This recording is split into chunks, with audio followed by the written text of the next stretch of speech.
Hello friends, welcome to study channel study with RJ. दोस्तों, इस video में हम रीट एग्जाम के लिए मनोविज्ञान की टेस्ट सीरीज को आगे बढ़ा रहे हैं। यह हमारा टेस्ट नंबर 8 है, जिसमें थर्ड यूनिट को कवर करेंगे। आपको हमेशा की तरह टारगेट रखना है कि इन 30 क्वेश्चंस में से 25 से ज़्यादा सही हो। वीडियो को पूरा देखना है और अपना जो भी स्कोर बनता है वह कमेंट सेक्शन में जरूर शेयर करें। तो चलिए शुरुआत करते हैं। आज के इस टेस्ट का पहला क्वेश्चन इस प्रकार है। क्वेश्चन है, अहम का विकास बालक के बाल्यकाल में हो जाता है। उक्त कथन किसका है? वुडवर्थ का, इंदु दुबे का, फ्रायड का या कोई नहीं? तो दोस्तों, मैं आपको 5 सेकंड का समय दूंगा, इसके बाद मैं इसका आंसर बता दूंगा। तो दोस्तों, इसका जो सही answer option number third, Freud. Sigmund Freud ने अहम का विकास बालक के बाल्यकाल में हो जाता है यह परिभाषा दी थी। चलिए आगे देखते हैं। भावुक व्यक्ति के व्यक्तित्व का गुण है। इनकी क्रियाएं उच्च कोटि की होती है। इनकी रुचि रचनात्मक कार्यों में होती है। इनकी क्रियाएं भावनाओं से संचालित होती है या कोई नहीं? तो दोस्तों, इसका जो सही आंसर ऑप्शन नंबर थर्ड, इनकी क्रियाएं भावनाओं से संचालित होती हैं। चलिए आगे देखते हैं। एक बालक जिसकी दृश्य संचार का शुद्धता से प्रत्यक्षित करने की क्षमता अधिक है वह उच्च होगा। भाषात्मक बुद्धि पर, संगीतात्मक बुद्धि पर, स्थानिक बुद्धि पर या अंतर्वैयक्तिक बुद्धि पर? तो दोस्तों, इसका जो सही आंसर ऑप्शन नंबर थर्ड, स्थानिक बुद्धि पर। चलिए आगे देखते हैं। निम्न में से जो व्यक्तित्व निरीक्षण की विधि नहीं है, निरीक्षण, भ्रमण, शारीरिक परीक्षण या साक्षात्कार? तो दोस्तों, इसमें सेकंड नंबर ऑप्शन सही है। यह भ्रमण जो कोई निरीक्षण विधि के अंतर्गत नहीं आता है। चलिए आगे देखते हैं। वातावरण के साथ सामान्य एवं स्थायी समायोजन ही व्यक्तित्व है। उक्त कथन किसका है? आल्पोर्ट का, वैलेंटाइन का, गेट्स का या बोरिंग का? तो दोस्तों, इसका जो सही answer option number fourth, boring. Boring ने यह परिभाषा दी थी। चलिए आगे देखते हैं। विचार, प्रेरणाएं, आवेग व इच्छाएं व्यक्तित्व की किस भाग का निर्माण करती हैं? चेतन, अचेतन, अर्धचेतन या सभी? तो दोस्तों, इसका जो सही आंसर ऑप्शन नंबर सेकंड, अचेतन। चलिए आगे देखते हैं। बहिर्मुखी व्यक्तित्व की विशेषताएं हैं। ये लोग अत्यंत सामाजिक होते हैं, आशावादी व क्रियाशील होते हैं, जल्द ही मित्र बना लेते हैं या उपरोक्त सभी? तो दोस्तों, बहिर्मुखी व्यक्तित्व की जो विशेषताएं होती है वह ये तीनों ही होती हैं। ये लोग अत्यंत सामाजिक होते हैं, ये आशावादी एवं क्रियाशील होते हैं, जल्द ही मित्र बना लेते हैं। तो इसका सही आंसर ऑप्शन नंबर फोर्थ, उपरोक्त सभी। चलिए आगे देखते हैं। गत्यात्मक प्रतिरूप से तात्पर्य है व्यक्ति विशेष के प्रेरकों एवं संवेगों का प्रभाव जो व्यवहार में परिवर्तन उत्पन्न करता है। व्यक्ति विशेष की आंतरिक आवश्यकताओं की पूर्ति से होता है, मानसिक प्रक्रिया से है या उक्त कोई नहीं? तो दोस्तों, इसका जो सही आंसर ऑप्शन नंबर ए, व्यक्ति विशेष के प्रेरकों एवं संवेगों का प्रभाव जो व्यवहार में परिवर्तन उत्पन्न करता है। चलिए आगे देखते हैं। वस्तुनिष्ठ पद्धतियों में शामिल है निरीक्षण विधि, प्रश्नावली पद्धति, प्रयोगात्मक पद्धति या उक्त सभी? तो दोस्तों, इसका जो सही आंसर ऑप्शन नंबर ए, निरीक्षण विधि वस्तुनिष्ठ विधि के अंतर्गत शामिल है। ये दोनों ही हैं जो वस्तुनिष्ठ विधि में सम्मिलित नहीं है, ये आत्मनिष्ठ में सम्मिलित है। आत्मनिष्ठ विधि में सम्मिलित है ये दोनों ही, और निरीक्षण विधि है जो वस्तुनिष्ठ पद्धति के अंतर्गत सम्मिलित है। चलिए आगे देखते हैं। आकर्षण व्यक्ति हमें सतत एवं जीवन पथ पर आगे बढ़ने की प्रेरणा देता रहता है। यह कथन किसका है? यह क्या है? वातावरण के साथ समायोजन, आत्मचेतना एवं सामाजिक, ध्येय की अग्रसर होना या कोई नहीं? तो दोस्तों, इसका जो सही आंसर ऑप्शन नंबर थर्ड, ध्येय की ओर अग्रसर होना। चलिए आगे देखते हैं। जिन तथ्यों का निर्धारण किया जाता है और उनका सार निकालकर संख्यात्मक रूप में व्यक्त करना कहलाता है। आत्मकथा, व्यक्ति इतिहास अध्ययन, समाज मिति या निर्धारण मान? तो दोस्तों, इसका जो सही आंसर ऑप्शन नंबर फोर्थ, निर्धारण मान। इसमें तथ्यों का निर्धारण किया जाता है और उनका सार निकालकर संख्यात्मक रूप में व्यक्त करना कहलाता है। चलिए आगे देखते हैं। फ्रायड ने स्वप्न में यात्रा करने को किसका प्रतीक माना है? जन्म का, मृत्यु का, वर्ष का या लिंग का? तो दोस्तों, इसका जो सही आंसर ऑप्शन नंबर सेकंड, मृत्यु का। फ्रायड ने स्वप्न में यात्रा करने को मृत्यु का प्रतीक माना है। चलिए आगे देखते हैं।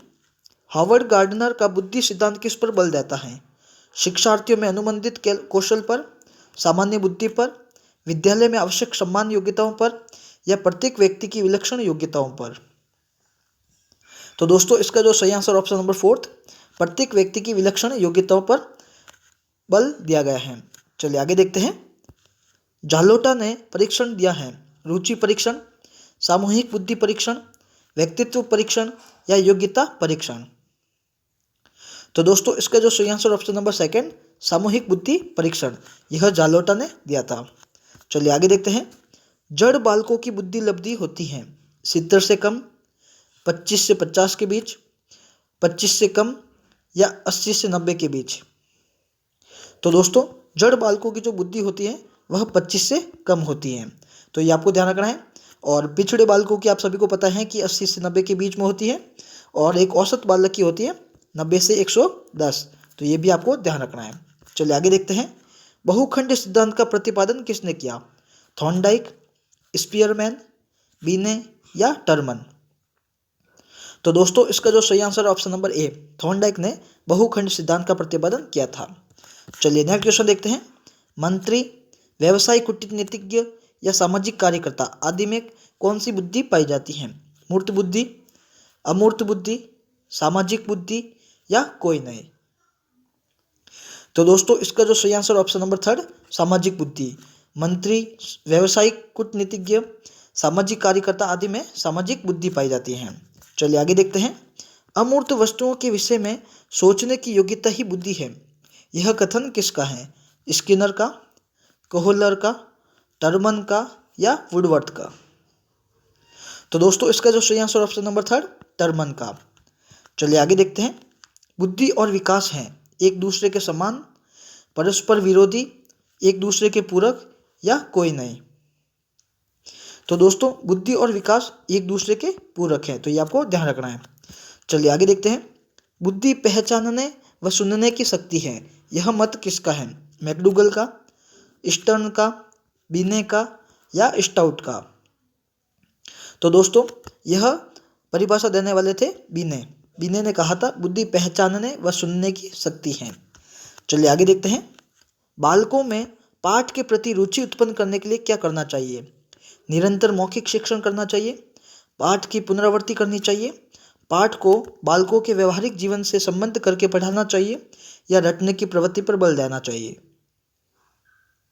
तो दोस्तों इसका जो सही आंसर ऑप्शन नंबर 3, पाठ को बालकों के व्यवहारिक जीवन से संबंध करके पढ़ाना चाहिए। चलिए आगे देखते हैं। मौलिकता का गुण पाया जाता है प्रतिभाशाली बालकों में, सृजनशील बालकों में, धनी परिवार के बालकों में, या शिक्षित माता पिता के बालकों में? तो दोस्तों मौलिकता का जो गुण होता है वह सृजनशील बालकों में पाया जाता है, तो ऑप्शन नंबर 2 इसका सही है। चलिए आगे देखते हैं। छात्रों को व्यवहारिक ज्ञान प्रदान करने का दावा करने वाली पद्धति है आगमन विधि, पाठ्य पुस्तक विधि, निगमन विधि, या प्रोजेक्ट विधि? तो दोस्तों इसका जो सही आंसर ऑप्शन नंबर 4, प्रोजेक्ट विधि। दोस्तों इसका एक्स्ट्रा फैक्ट लिए बता दूं तो ये प्रोजेक्ट विधि देने वाले कौन थे? किलपैट्रिक। तो ये भी आपको ध्यान रखना है, किलपैट्रिक इस विधि को देने वाले थे। तो चलिए आगे चलते हैं। मिश्रित प्रकार का बुद्धि परीक्षण भारत में पहली बार किसके द्वारा दिया गया? प्रमिला पाठक, एएन शर्मा, पीएन मेहरोत्रा, या ओझा एवं राय चौधरी? तो दोस्तों इसका जो सही answer option number 3, PN Mehrotra. इन्होंने बुद्धि परीक्षण, मिश्रित प्रकार का बुद्धि परीक्षण भारत में पहली बार प्रयोग किया था। चलिए आगे देखते हैं। राष्ट्रीय मानसिक विकलांग संस्थान स्थित है फैजाबाद, हैदराबाद, बांग्लादेश, या फिरोजाबाद? तो दोस्तों इसका जो सही आंसर ऑप्शन नंबर 2, हैदराबाद में। हैदराबाद में राष्ट्रीय मानसिक विकलांग संस्थान स्थित है। चलिए आगे देखते हैं। कुशल कारीगर, इंजीनियर, मिस्त्री आदि में बुद्धि होती है मूर्त बुद्धि, अमूर्त बुद्धि, सामाजिक बुद्धि, या कोई नहीं? तो दोस्तों इसका जो सही आंसर ऑप्शन नंबर ए, मूर्त बुद्धि। चलिए नेक्स्ट क्वेश्चन देखते हैं। मंगोलिज्म होता है मानसिक रोग, समस्यात्मक बालक, किशोरावस्था, या मंद बुद्धि? तो दोस्तों मंगोलिज्म होता है ऑप्शन नंबर 4 मंद बुद्धि होते हैं। मंगोलिज्म मंद बुद्धि प्रकृति के होते हैं। चलिए आगे देखते हैं। मानव व्यक्तित्व का परिणाम है पालन पोषण और शिक्षा का, आनुवांशिकता और वातावरण की अंतरक्रिया का, केवल वातावरण का, या केवल आनुवांशिकता का। तो दोस्तों इसका जो सही आंसर ऑप्शन नंबर 2 आनुवांशिकता और वातावरण की अंतरक्रिया का। चलिए आगे देखते हैं।